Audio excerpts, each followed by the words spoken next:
안녕하세요. 그녀의 북살롱 미셸입니다. 네, 오늘은 헤르만 헤세의 지성과 사랑을 소개해 드릴 거예요. 김종회라는 선생님이 책의 유혹에 담으신 추천사입니다. 경희대 국문과 졸업하시고 후에는 그러니까 이 추천사 쓰실 무렵에는 경희대 국문과 교수님으로 계셨던 그런 시인이십니다. 김종회 분이 헤르만 헤세의 여러 책 중에서 지성과 사랑에 대한 추천을 하고 있으신데요. 들어보실까요? 잃어버린 고운 노래의 고요한 멜로디와도 같이 하늘을 흘러가는 흰 구름을 두고 고향 잃은 나그네의 누이이며 천사라고 노래한 헤르만 헤세의 시적 감수성은 참으로 여리고 섬세하다. 그러나 이 감성적 반응이 즉흥적이고 밑동이 약한 심정적 차원에 머물렀다면 우리는 아마 그의 이름을 몰랐을지도 모른다. 사람은 누구나 자유로운 정신의 흐름인 감성과 논리적인 사유 형태인 이성을 함께 붙들고 살아간다. 그래서 그리스 신화에서는 태양의 신 아폴론과 술과 도취의 신 디오니소스를 병치시키고 있고, 도연명의 글귀에서는 감성과 이성의 조화를 통해 삶의 완급을 조절하는 지혜를 가르친다. 헤세가 쓴 장편소설 지성과 사랑은 바로 이 두 가지 품성이 어떠한 상호 관련성과 보완성을 가지고 있으며 우리가 이를 어떻게 받아들여야 할 것인가를 말하고 있다. 어린 시절 운명적 만남을 가진 골드문트와 나르치스가 한 사람은 방랑자로 또 한 사람은 사제로 주어진 행로를 걸어가면서 마지막 대목에서 다시금 운명적 만남을 이루기까지 그들의 이름으로 준비된 백지 위에 어떤 채색의 인생 역정을 남겨놓았는가를 이 소설은 추적하고 있다. 이 문장 너무 마음에 드는데 여러분은 어떠세요? 이 김종회 선생님 본인이 엄청난 시인이세요. 그러다 보니 이 추천사 속의 문장들 하나하나가 너무나 시적이고 아름다워요. 옥구슬이 굴러가는 것 같다고 할까요? 그들의 이름으로 준비된 백지 위에 어떤 채색의 인생의 역정을 남겨놓았는가. 우리 청취자 여러분들 이름으로 준비된 그 백지 위에는 어떤 빛깔의 인생 역정이 아로새겨지고 있을지, 또 미셸의 이름으로 준비된 그 백지 위는 제가 어떻게 채워나가고 있는 건지 그런 생각을 해봅니다. 나르치스의 삶은 신념과 확신에 찬 그리고 절대자를 향한 동력선을 일그러뜨리는 법이 없이 아주 교과서적인 것이었다. 나르치스 절대자를 향한 동력선, 교과서적인. 반면에 골드문트는 정해진 격식과 경로의 온당함 및 안일함을 거부하고 아주 분방한 상상력과 본연의 욕구에 따라 자의적인 삶을 꾸려간다. 이때 중요한 사실은 이 두 삶의 방식 가운데 어느 한쪽이 무리하게 일축될 수 없다는 점이다. 두 가지 캐릭터가 인간이 가진 내면적인 모습의 분화된 형상이라고 한다면 나르치스가 없는 골드문트나 반대로 골드문트가 없는 나르치스는 한 인격의 완성된 개체라는 형태로 표현되기 어렵다.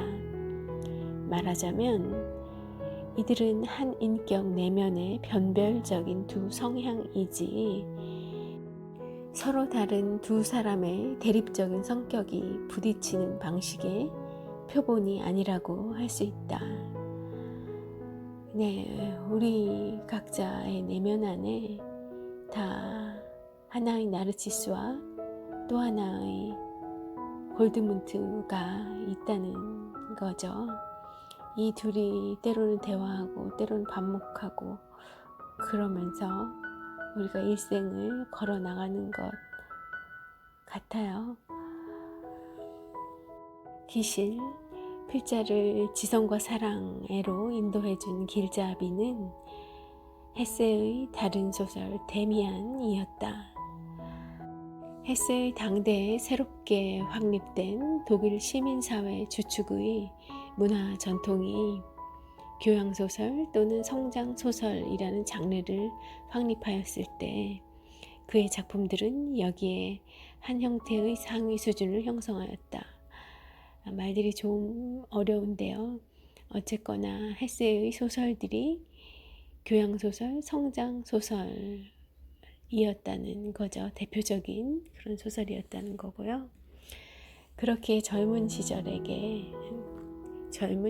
보내고 있는 청년, 청춘들에게 이 책 꼭 권하고 싶은 그런 책이기도 합니다. 이 시기 독일의 문화 형식에 대해 헝가리 태생의 문예 이론가 게오르그 루카치가 소설의 이론에서 서사 형식의 진보에 있어 유의미한 단계를 형성했다고 평가한 것은 결코 우연한 일이 아니다. 네, 이 소설의 형식들이 좀 낯설긴 했어요. 새롭고 낯설긴 했어요. 그렇지만 또 아주 그 덕분에 아주 흡인력이 있었던 것으로 저는 기억하고 있습니다.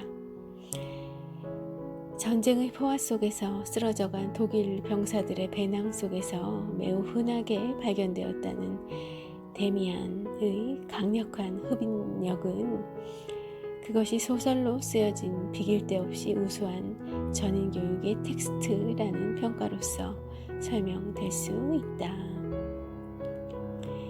데미안이 치기 어린 문학 청년 시절의 필자에게 김종회 선생님이죠.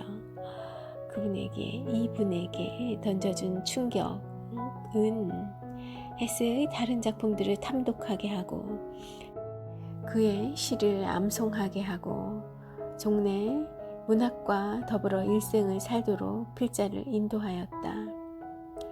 돌이켜 생각해보면 그 허황할 만큼 꿈 많던 젊은 날에 그렇게 깊이 있게 문학과 인생의 의미를 성찰할 수 있었으리오마는 참된 삶에 숨겨진 진실이 무엇이며 어떻게 그 깊은 바닥을 두드려 볼 수 있을 것인가를 고민하던 필자의 심상에 데미안이 그리고 지성과 사랑이 새겨놓은 각인은 지금도 가슴이 시리도록 생생하다. 스스로의 삶을 온전하고 품위 있는 것으로 꾸려나가기를 원하는 사람들, 애잔한 서정과 굳센 의지를 함께 지니며 살기를 원하는 사람들에게 있어서 지성과 사랑은 예인 등대의 불빛처럼 밝은 빛을 뿌려주리라는 생각에는 여전히 변함이 없다. 감성과 이성의 혼재를 직시하면서 그 가닥을 슬기롭게 간수할 수 있을 때 우리 내부에 있는 불같이 뜨거운 격정이나 칼날같이 날카로운 냉담도 우리로 하여금 그 부정적인 측면의 굴레를 둘러쓰는 일로 침몰하지 않게 할 것이다. 우리를 침몰시키지 않을 것이다. 수용자에 따라서 지성과 사랑은 충분히 그러한 기능을 발휘할 수 있을 것으로 믿는다. 이 수용자의 책임을 조금은 남겨놓으셨네요. 회색빛 도시 문화의 와중에서 사각형으로 구획지어진 우울한 삶의 공간을, 이 네모난 삶의 공간을 벗어나기 어려운 우리에게 오염되지 않은 감성을 회복하도록 해준 계기는 흔하지 않다. 어느 사이에 우리는 석양에 물든 저녁노를 바라보며 옛 꿈을 생각하거나 이름 모를 풀꽃에서 우주를 보는 심성의 풍요로움, 자유로움을 잃어버렸다. 골드문트가 소설의 결미에서 어머니가 없이는 사랑할 수도 없고 죽을 수도 없다고 일러주는 그 레토릭은 거칠고 날카로워진 우리의 이성에 부드러운 감성의 유약을 덧입히도록 촉구하는 충고로 받아들여도 무방할 터이다. 어머니가 없이는 사랑할 수도 없고 죽을 수도 없다. 아주 여운이 긴, 오래 남는 그런 문장이죠. 여기까지가 제가 좋아하는 책의 유혹, 살아가며 사랑하며 깊어가며 다시 꿈을 꾸며 읽는 책들이라는 부제목을 갖고 있는 이 유혹적인 책에 김종혜 선생님이 남겨주신 헤르만 헤세의 지성과 사랑에 대한 예찬사, 추천사였고요. 또 제가 제 블로그를 찾아보았지 않겠습니까? 이 데미안도 있고 지성과 사랑도 읽어 들을 수 있는데 또 발췌할 마음의 시간적인 그런 여유가 좀 없어서 제가 예전에 블로그에 필사해 두었던 그 마음에 와닿던 구절들을 여러분들께 좀 소개해 드려 볼게요. 데미안에서 발췌해 둔 부분입니다.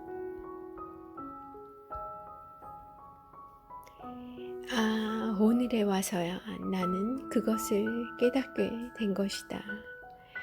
이 세상에 어떠한 일일지라도 인간이 자기 자신에게로 통하는 길로 가는 것처럼 더 어려운 것은 없자는가. 깨달은 인간이 지닌 단 한 가지 의무는, 깨달은 인간이 지닌 단 하나의 의무는 자기 자신을 탐구하고 자신의 내부에서 흔들리지 않게 되고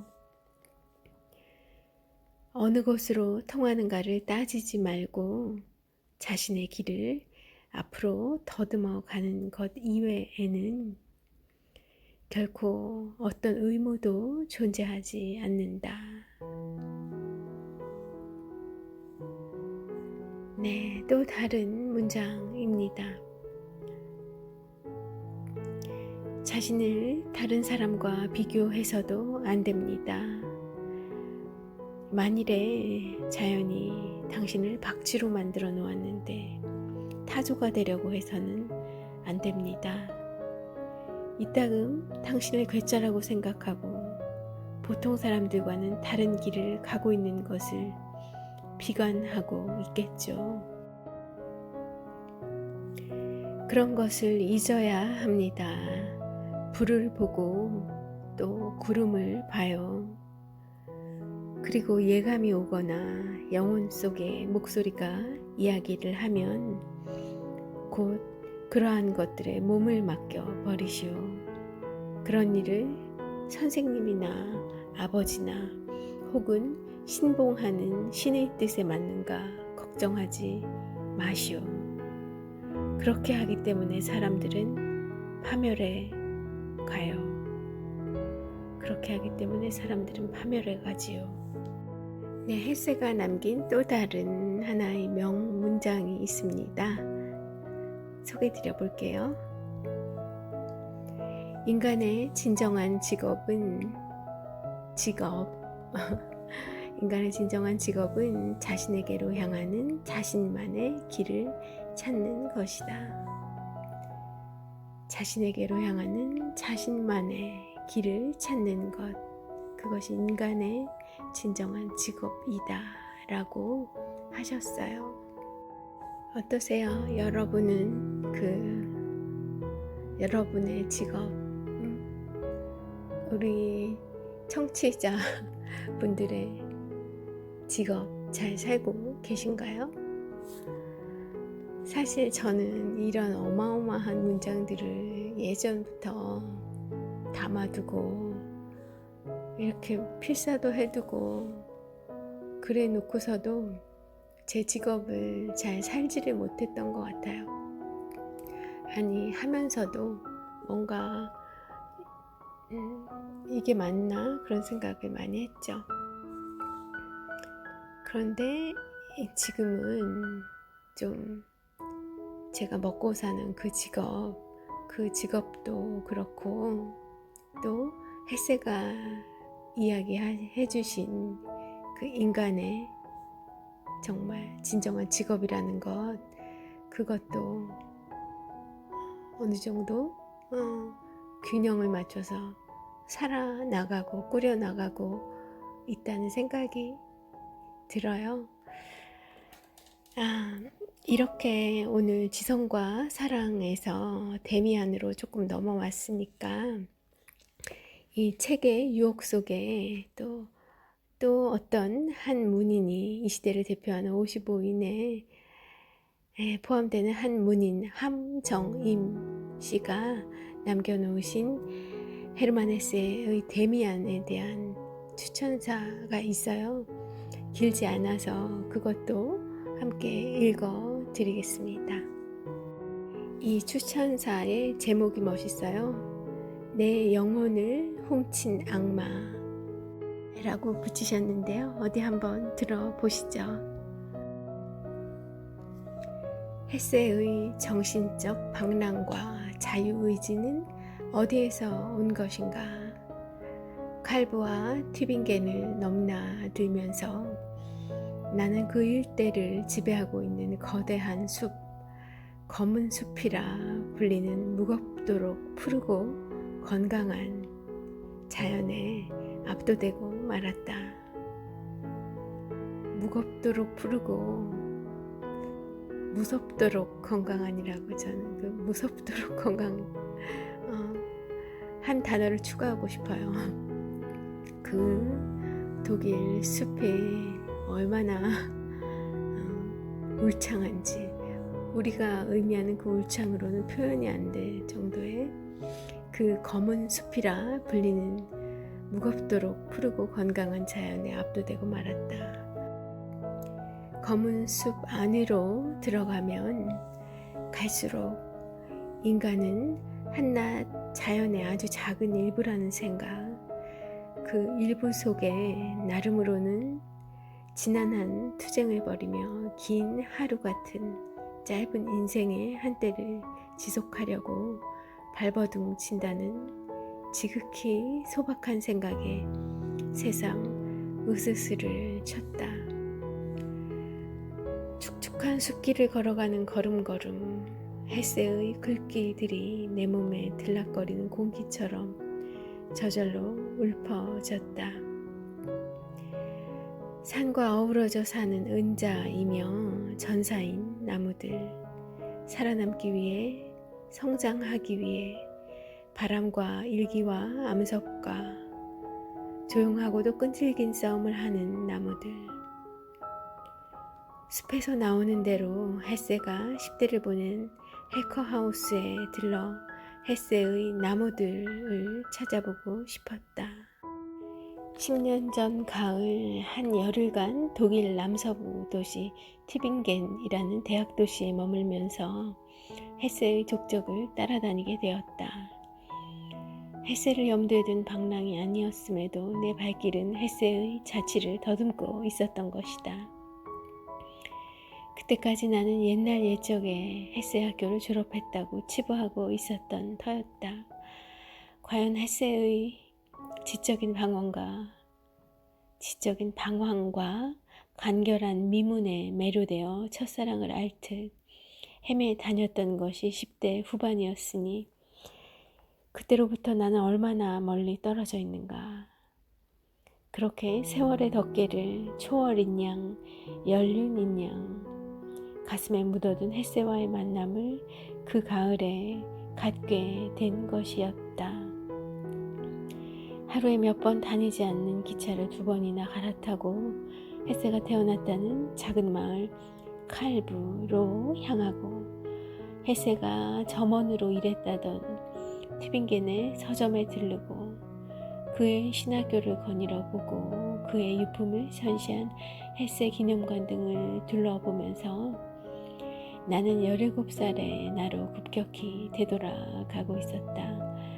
나르치스와 골드문트를 읽던 데미안과 함께 밤이 우주가 순환을 멈추어 버리기를 간절히 바랐던 그 시리도록 푸르던 여명의 청춘 시절로 사실 지성과 사랑이 나르치스와 골드문트라는 이름으로 더 많이 또 알려져 있죠. 그렇게 청춘 시절에 한번 햇새에게 영혼을 빼앗겨 버리면 그러면 인생을 제대로 살게 되죠. 사실 제가 데미안을 그리고 지성과 사랑을 언제 처음 만나게 됐는지는 기억이 나지 않아요. 전 기억력이 굉장히 짧은 사람이어서 그러니 물론 그 내용도 기억이 잘 나지 않겠죠. 하지만 조금 알 수 있을 것 같은 건 그 내용이 다 세세하게 기억나지 않더라도 그게 나의 언어로 나의 어떤 영혼 속으로 흡수되어서 내게 체화되어서 나의 일부가 되어서 몸속 어딘가들에 남아있었던 것이 아닌가 그런 것 같다는 생각을 해요. 그러니까 읽고 돌아서면 잊어버리더라도 괜찮습니다. 또 읽으면 되고요. 잊어버릴 걸 뭘 그리 읽어 하실 필요가 영도 없다고 말씀을 드리고 싶어요. 그리고 더불어서 이 햇새와 함께 나란히 읽기에 좋은 작가가 한 명 더 있습니다. 바로 앙드레 지드예요. 앙드레 지드. 우리에게 좁은 문으로 알려져 있죠. 그렇지만 이 햇새보다는 좀 덜 읽히는 그런 작가이신 것 같기도 한데요. 그분의 지상의 양식과 좁은 문보다 저는 사실 지상의 양식을 추천드리고 싶어요. 어마어마한 책이죠. 그 지상의 양식과 데미안 그리고 나르치스와 골드문트, 지성과 사랑 이렇게 함께 보시면 좋고요. 그리고 또 여유가 되신다면 햇새의 유리할 유희와 앙드레지드의 말년도 작품들을 보시면 아주 좋습니다. 이야기가 나왔으니까 제가 좋아하는 앙드레지드의 명문구 하나 소개해 드려 볼게요. 나의 이 책이 그대로 하여금 이 책 자체보다도 그대 자신에게 그 다음으로는 그대보다도 다른 모든 것에 흥미를 가지도록 가르쳐 주기를. 이것이 그대가 지상의 양식의 머릿말 마지막 구절에서 읽을 수 있는 말이다. 햇새의 메시지와도 맥이 다 있죠. 이 앙드레지드의 문장 몇 개 더 읽어 드려 볼게요.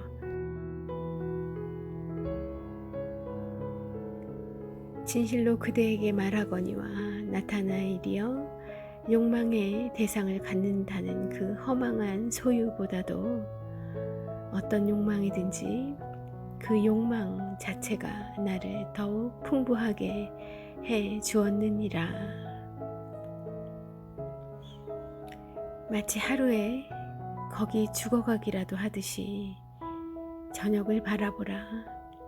그리고 만물이 거기서 태어나기라도 하듯이 아침을 바라보라. 하루에 거기 죽어가기라도 하듯이 저녁을 바라보고 만물이 거기서 태어나기라도 하듯이 아침을 바라보라. 경탄의 눈으로 아침을 바라보라는 거고요. 그 하루가 모든 생을 마치기라도 하는 듯이 매 저녁을 바라보라는 이 문장, 어마어마하지 않나요? 오늘 어마어마라는 단어 많이 써요, 제가. 그렇게 그대의 눈에 비치는 것이 순간마다 새롭기를.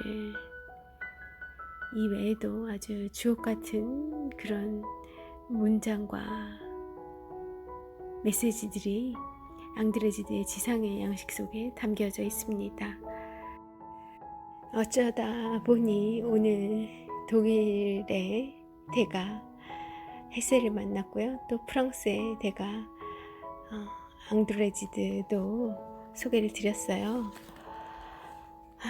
마무리는 우리 데미안으로 하겠습니다. 헤르만 헤세의 데미안, 앞서 읽어드렸던 그 문장 한 번 더 읽어드리면서 미셸은 인사드릴게요. 코로나의 덕분인지 아주 오랜만에 어렸을 때 보았던 그런 장마, 그런 스타일의 장마가 정말 오랜만에 한 20년 넘은지 싶은데요. 그런 장마를 보게 되네요, 세상에. 오늘도 종일 비가 많이 내릴 그런 기세예요. 오늘과 잘 어울리는 그런 데미안 속에 빛나는 문장 읽어보겠습니다. 오늘 함께 해주셔서 감사합니다. 오늘에 와서야 나는 그것을 깨닫게 된 것이다. 이 세상에 어떠한 일일지라도 인간이 자기 자신에게로 통하는 길로 가는 것처럼 더 어려운 것은 없지 않은가. 깨달은 인간이 지닌 단 한 가지 의무는 자기 자신을 탐구하고 자신의 내부에서 흔들리지 않게 되고 어느 곳으로 통하는가를 따지지 말고 자신의 길을 앞으로 더듬어 가는 것 이외에는 결코 어떤 의무도 존재하지 않는다. 자신을 다른 사람과 비교해서도 안 됩니다. 만일에 자연이 당신을 박쥐로 만들어 놓았는데 타조가 되려고 돼서는 안 됩니다. 이따금 당신을 괴짜라고 생각하고 보통 사람들과 다른 길을 가고 있는 것을 비관하고 있겠죠.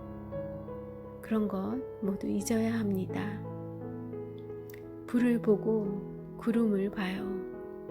그리고 예감이 오거나 영혼 속의 목소리가 이야기를 하면 곧 그러한 것들에 몸을 맡겨버리세요.